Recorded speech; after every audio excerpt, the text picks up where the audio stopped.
Intro. These covert strikes, heists, and captures rewrote history. And look, I get it. We hear Secret Intelligence Agency, and we immediately think of James Bond, a man whose primary espionage tactic seems to be telling every single person he meets his real name.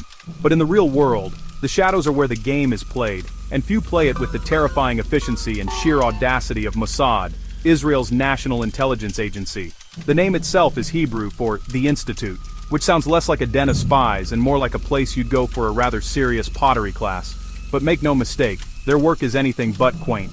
Tonight we're not just dipping our toes in, we're diving headfirst into the murky, high-stakes world of clandestine operations. We're going to count down 10 of the most daring, most controversial, and most world-shaking missions ever attributed to Mossad. Chapter 1. Our story begins in 1960 in the suburbs of Buenos Aires, Argentina. This is where one of the most wanted men on the planet, Adolf Eichmann, the logistical mastermind of the Holocaust, was living a quiet, unassuming life under the name Ricardo Clement, which, let's be honest, is the most boring possible alias for a genocidal monster. It sounds like the name of a man who complains about the quality of paperclips. After years of painstaking intelligence work, Mossad agents finally tracked him down. So, Mossad decided to skip the paperwork, and the laws, and, international sovereignty. The plan was as simple as it was insane. Kidnap him, hold him, confirm his identity, and wait out the search. They drugged Eichmann, dressed him in the uniform of an El Al flight attendant who had supposedly fallen ill, and wheeled him onto a plane bound for Israel. It was a flagrant violation of Argentinian sovereignty that caused a massive diplomatic firestorm. But Israel didn't care. They had him. Eichmann was put on trial in Jerusalem, a globally televised event. He was found guilty, and executed in 1962. It announced Mossad's global reach and its terrifying commitment to bring enemies of the Jewish people to justice. Chapter 2. By the mid-1960s, the skies over the Middle East were a chessboard for Soviet and American technology, the crown jewel, the MiG-21, fast, agile, and a terrifying mystery. How do you steal a top-of-the-line Soviet fighter jet? You don't. You convince someone to give it to you. That's where Operation Diamond comes in. Munir Redfa, an Assyrian Christian pilot in the Iraqi Air Force, resentful and passed over. He feared being ordered to bomb Kurdish villages. A female Mossad agent built trust and made the offer, $1 million, Israeli citizenship, safe passage for his entire family. Mossad smuggled his wife, children and extended family out across Europe. On August 16, 1966, he flew east instead of west, landing his prize in Israel. It stunned the world, infuriated Iraq, and enraged the Soviet Union. Intel from that single jet changed the balance of air power overnight. Chapter 3. Officially never confirmed, which in espionage is a neon sign. Dimona needed uranium, yellow cake, for a very secret program. Enter Operation Plumbat, 200 tons purchased loaded in Antwerp. Then the ship went dark. It disappeared, reappeared in Turkey. Fake logs, new paint, yellow cake gone, likely transferred at sea under cover of darkness. A masterwork of misdirection and nerve, a heist on a nuclear scale that ensured Israel's deterrent. Chapter 4. Not every Mossad operation is a slick success. Sometimes they are catastrophic, tragic failures, the Lillehammer affair. Believing they'd found Ali Hassan Salama, agents shot a man in front of his wife. Problem, it wasn't Salama, it was Ahmed Bouchiki, a Moroccan waiter. Norwegian police arrested 6 Mossad agents, a humiliating scandal and a brutal lesson in mistaken identity. Chapter 5. To understand Lillehammer, remember Munich, 11 Israelis dead. Golda Meir authorized Operation Wrath of God, a sustained campaign of targeted assassinations. Wales Waiter in Rome, Mahmoud Hamshari, bomb in his telephone in Paris. Each death, a message. Critics called it state-sponsored terrorism.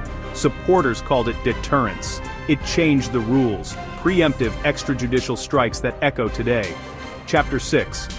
In 1976, an Air France flight was hijacked to Entebbe under Idi Amin's protection. Non-Jewish passengers released. Nearly 100 Jews held. 53 prisoners demanded. Public negotiations. Secret Mossad sprint to build the picture. Headcount, weapons, routines, and layout. An Israeli company had built the terminal. Blueprints located. Operation Thunderbolt took shape. IDF rehearsed, then flew 2,500 miles under radar. A black Mercedes mimicked Amin as commandos stormed the terminal. Minutes later, all but 4 hostages saved, a stunning success made possible by precise, timely Mossad intelligence. One word, Chapter 7. Not all missions used bullets. Some were acts of quiet, desperate humanity. Amid war and famine, Mossad leased a deserted Red Sea resort, posing as European entrepreneurs. By night, agents collected refugees and ferried them by naval commandos offshore, under Sudanese noses. As the crisis worsened, Operation Moses used a Belgian charter airline, thousands flown directly to Israel. Even after leaks shut it down, 8,000 lives were saved, an audacious humanitarian feat. Chapter 8, 2018. Not hacking, not an informant. Break in and steal the archive. Less than 7 hours between shifts. Disable alarms. Cut through 32 safes, and exfiltrate. They knew which safes mattered. 55,000 pages, 183 CDs. Netanyahu unveiled it. Famously, Iran lied. A heist of historic proportions. A 21st century intelligence checkmate. Chapter 9. Osirak. Saddam's French-supplied reactor, publicly researched, privately a weapons sphere. Mossad's patient human and technical docs provided purpose, layout, defenses, and a narrow window. Before fueling, no fallout risk. On June 7, 1981, Operation Opera erased the reactor in minutes. The world condemned. Israel argued it prevented a nuclear-armed Saddam. Chapter 10. A doctrine. Deniable targeted strikes against nuclear figures and proxy leaders. 2010-2012. Tehran. Magnetic motorcycle bomb.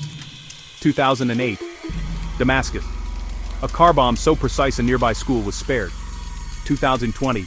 Mohsen Fakhrizadeh, reportedly by a remote-controlled machine gun, designed to slow programs, decapitate leadership, sow fear without full war. Controversial, yet seen by some as a necessary alternative. Outro. 10 operations, 1 secretive agency. The consequences were global. From the dramatic capture of a Nazi war criminal to the audacious theft of a nation's nuclear secrets, we've journeyed through a history written in the margins, in whispers, sometimes in blood. Mossad, as not just intelligence, but an active, often aggressive instrument of state policy. They operate on a razor's edge, where success reshapes the world and failure sparks catastrophe. The moral lines are blurred, the methods controversial, but the impact is undeniable. A reminder, espionage is far more complex and consequential than any spy movie. A world of calculated risks, moral compromises, and ripples lasting generations. The legacy lives in back channels, academic halls, and forums right now. They force hard questions about justice, sovereignty, and how far a nation will go to protect itself. And that's a conversation worth having. So, what do you think? Were these actions justified, a necessary evil, or a dangerous overreach of power? We genuinely want to know. Like this video if you found it illuminating. Subscribe for more deep dives, and tell us which operation surprised you most. Next week, the double agents who played both sides and changed the Cold War. You don't want to miss it.